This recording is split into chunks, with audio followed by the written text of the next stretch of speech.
Hi, this is Brennan Davis from Bedrock Games and the Bedrock blog, and today I'm going to review another Chor Yuen movie. This is probably the third or fourth one I've done already, so I'm going to try to get them all out of my system this week. I really like Chor Yuen movies, obviously, and and this is one I want to talk about. So hopefully you'll be patient and let me get this out of my system, and then I'll happily go on to some other directors and other types of movies. So this week I'm going to be doing maybe a couple more Cho Yuen movies, and I might even be doing Cho Yuen themed movies, things he didn't direct, but maybe that he's connected to as an actor or that sort of thing. So the movie is Hero Shed No Tears from 1980. It stars Derek Yee, Alexander Fu, and Ku Feng. Um, this is a movie that I as soon as the credits rolled and the music started, I was instantly in love with the film. And as soon as the movie was over, I started it again and watched it from beginning to end. The next day, I couldn't stop thinking about it, so I watched it that evening again. Then the next morning, I watched it while I was working out, and then I just kind of just would watch it throughout the day, and then I watched it again. So so I don't know. That was like four viewings in like a day. I don't know, 1 to 3 days. I don't know what the total was, but I don't normally do that right away. Sometimes I'll watch a movie like a week later, 2 weeks later, whatever. I don't normally just go right back and watch it again. So this had a very big impact on me. Part of it is, again, I've mentioned that I play guitar. I'm a musician, so I'm maybe a little bit more susceptible to music when it's used well in a film. And this opens with a really powerful uh, uh, song that it sounds like something you might hear in like a western or something. It's that kind, like a spaghetti western type, kind of like Ennio Morricone type stuff. But it had this really these really strong female vocals over it, and is just a very moving piece. And it's kind of one of these things that sort of, I don't know what you'd call it. It's kind of slightly melancholy in a minor key, I think, that has like almost like a marching uh, vibe to it. So it just, to me, it's just the kind of song that it pulls me in. And the visuals that were going along with the song, the opening, were very, it's Choi Yuen, so they were gorgeous. And then the opening very clearly establishes the whole Heroes Shed No Tears theme. And then that's played out over and over again in a number of different ways throughout the film. So everything about it is just tight, beautiful, and the music is moving and keeps me it just pulled me right in. And it's not just that opening sequence. They'll replay that melody from time to time in the background on like a single instrument. But then there's a banquet scene with another song. I think it might be the same female vocalist performing on the song, but it's a whole different style of music. And again, this is much more dreamy and languid, and it's during a scene where a character who's a dancer in the book and in the movie is performing, and you're supposed to be sort of seeing how graceful she is, and the music just really works. And it's also the moment in the movie where everything just kind of shatters for all the characters. So it's a very, I don't know, I just found it very effective. So again, for me, this, like, I don't know that everybody is going to have this reaction to it, but for me, it's like a solid 10 out of 10, like a shiny, glowing 10. It's just is the kind of movie that has exactly what I want when I go to see it. I love music. I love when they use music well. I get a little annoyed when there isn't music used in a movie effectively, or when it's music I don't like. So this just to give you, I'll post links to the music in the notes below. But just to give you an idea, I found the opening song and the banquet song, and I just listened to them over and over and over again. Like I mean, constantly. I had them like on loops. And again, these are not the kinds of songs that I think will appeal to everybody, but for me, I really like this kind of music, and it really enhances a movie like this. So I think I mentioned the actors: Derek Yee, Alexander Fu, and Ku Feng. Ku Feng really steals the show in this one. This is as far as I'm concerned, he's the star. He plays a wonderful character named Chu Meng, who's who's uh, very charming, very powerful, very interesting. I don't want to give too much away about him, but one moment he's dancing, another moment he's vowing to kill somebody, and he has this marvelous soliloquy towards the end of the movie that is. I was talking about subs versus dubs in a previous video. This soliloquy is exactly why you sometimes want to just do the subs and avoid the dubs, because if you go to the dubs on this one, you're going to miss the performance by Ku Feng, and the performance is so powerful, and it's striking. I was when I was watching it, I sat up on the edge of my seat the moment this scene started, because it was very striking and it was very moving. It's filled with sort of emotion and sentiment, but it works, and it's because Ku Feng is such a capable actor, and at this point he's a veteran actor, so he just really he just really carries the scene, and he looks. I've seen him in a number of movies, but he looks a lot more robust in this film, and I don't know if that's due to the costuming, due to just maybe he got a little bigger, but he's more robust than I remembered him in other movies, and which is fitting because the character is the head of a sect called, in the film, Braveheart sect, but in the book it's Lion sect, and he's kind of a lion type guy. So, and again, the character's name is Chu Meng. So the basic storyline is fairly simple. It's about a conflict between this hero named Chao Chung, who, with the help of a really devious and scheming aide named Dong Lai, who's kind of a scholarly type character, is able to unite all of the different sects and heroes in the martial world. And if I don't remember the precise numbers, but if there's 50 sects, he's got 49 of them, and they form this powerful escort agency or protection agency that people pay them in order to transport goods and things like that. So he basically has the martial world locked. He's he's sort of the undisputed champion, and the only person who hasn't joined his alliance is Chu Meng. So they're kind of at war with each other, and Dong Lai is really the one behind the scenes, sort of coordinating the war and making sure that they defeat Chu Meng. And I won't go into all the details about what unfolds, but that's the basic premise. And into this, a swordsman named Gao, who's lived on the mountain with his master for his whole life, comes into the martial world for the first time with nothing but a sword that, with a teardrop stain on it, and so he becomes sworn brothers with Chu Meng, and as the plot unfolds, he and Chu Meng become involved in a love triangle with a female character. In the movie, she's called Gracie or Graceful. In the book, I think her name is Dancing Butterfly, and her literal name is like Diewu, something like that. And again, that's another reason to go with the subtitles, because there are quite a few occasions where Chu Meng screams her name, and in the subtitles you hear him saying Diewu, and it just sounds good. With the dubbing, it's maybe not quite as powerful.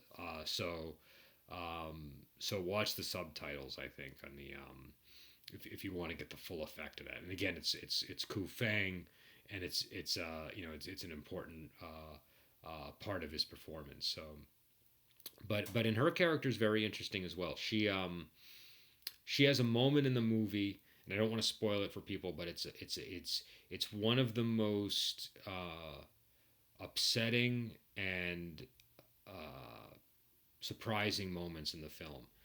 Her character makes a decision just as Dong Lai is kind of sort of unveiling his part of his master scheme, and the stroke that she plays is very. It's the one thing she could kind of do to regain power in the situation. It's very interesting. I was struck by it. I thought it was a very intense scene. I think some people might see it and think it's a little goofy, and part of that is the effects. Part of that is the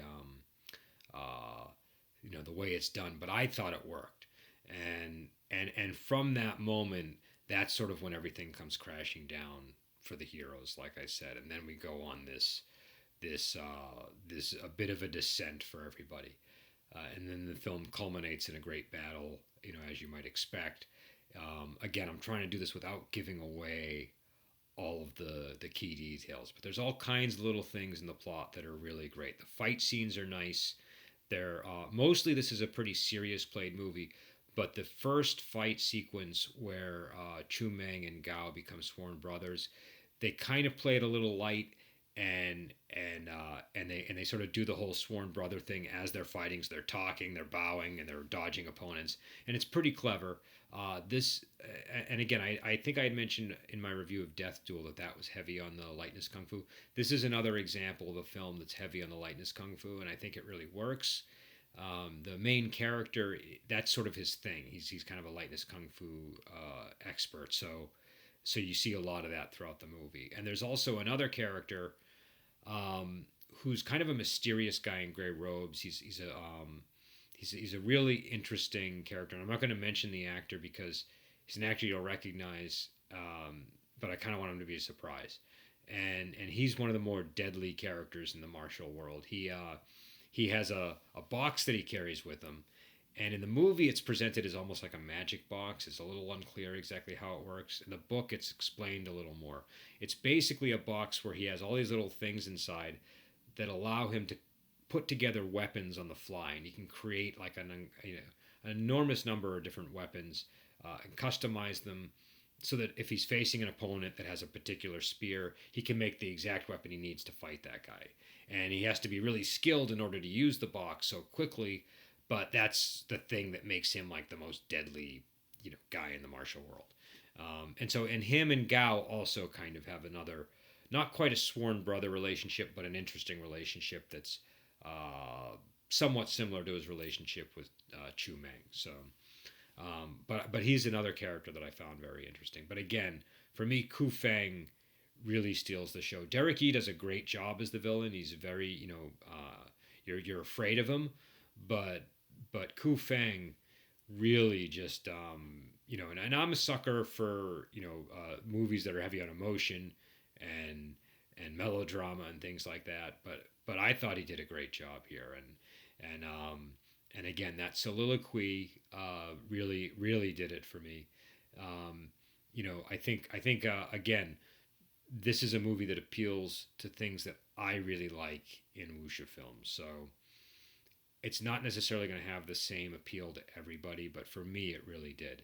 And before I did this review, I started reading a fan translation of the novel by Deathblade at Wuxia World. So you can go to Wuxia World. I'll post a link, and you can find a translation of the original book.